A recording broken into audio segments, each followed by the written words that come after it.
Coach Marion, you've been waiting for this week since December, your official beginning as head coach of Sacramento State season debut. How do you think the dream of running out onto the field with your team will compare to the reality that you'll face on Saturday? Yeah, it'll be a surreal moment for sure. I mean, I've dreamed about it since I was a little kid to be able to lead a group of men. When it was a kid, it was the pickup game of all the kids in my neighborhood. And now the opportunity to do it at the college level. I've done it at high school, but it's obviously not the same.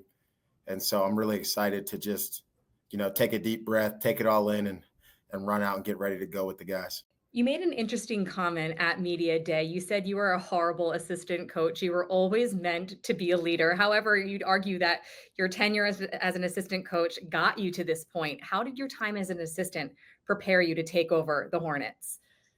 Yeah, I just feel like no matter if it was a GA, a janitor, the head coach that I worked for, I made sure I took notes on how to treat people the right way, on how to run a program, just be in that role, to sit in that chair. I think the unique experience I had from being a high school head coach first and then getting into college as an assistant helped me really understand that the head coach role is different. What I try to do is just take everything from those programs that I liked, and thankfully, I was blessed to work at some really great universities with some really great coaches and learn from guys that had won national championships, Super Bowls, and just take the information from them and make sure when I got the opportunity to run my own program that I extracted the right information to make our program successful. Last time we spoke, you were not in fall camp yet, but you said your goal was to have your players go from friends to cousins to brothers. Where do they stand now as we enter week one of the season?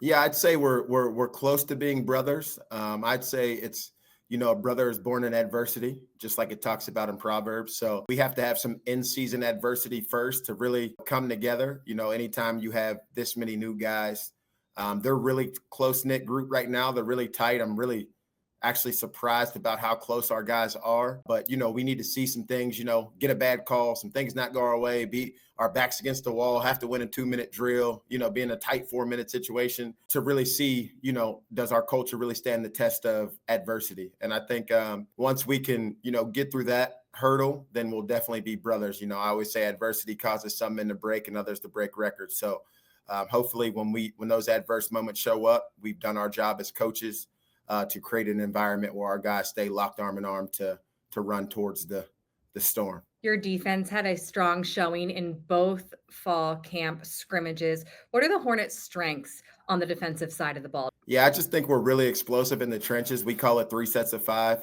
We can rotate 3 sets of 5. And, like our third set of 5 guys are like guys that started places and made significant plays and impact. So I think that's really our strength of our team right now. And then the guys on the back end are playing really good and pattern matching and making sure they're right spots, playing sticky coverage and not just giving up completions. So Coach Walls and Coach Kenyon have done a good job with the guys in the back end. And then our second level guys, our linebackers are triggering downhill, getting physical, being violent with Coach Brown, leading that BWA group in the linebacker room. Offensively, of course, it's been all go Sacramento. I asked Aiden Meek, one of your O linemen, about that at Media Day, and he said he's in the best shape of his life after running that high tempo offense. How has your offense taken to the go style of play these last few weeks as we approach week one? It's great to see the combination of talent that we have, not rely on their talent and depend on their work ethic and their preparation. Those guys have done a good job of not just thinking like, okay, we're talented, we'll show up in the game. They've really worked every day at it at practice. They've been after practice every day, before practice, trying to make sure their timing, spacing, and execution right. So much about offensive football is not emotion, it's execution. And so we're just trying to make sure that these guys understand that we have to be in the right spot at the right time to make the right play. And so our guys have done a good job of really just coming together and working on the details of what makes the play actually go. Season starts Saturday when you head to Brookings, South Dakota, take on a perennial favorite, third-ranked South Dakota State in our game of the week. What kind of identity check can this matchup give you? Yeah, it's really up to our guys to have the responsibility of playing to the standard, not clock watching. We call it the casino rule of just being locked in and just playing as hard as they can every snap. Want to know. Obviously, we're playing a great program with a great head coach. Got a chance to play against him before in the past. He's going to have his guys ready to go. Our guys need to just worry about the things that they can control and get after it each and every play. Coming up, hear from the Big Sky Offensive Player of the Week.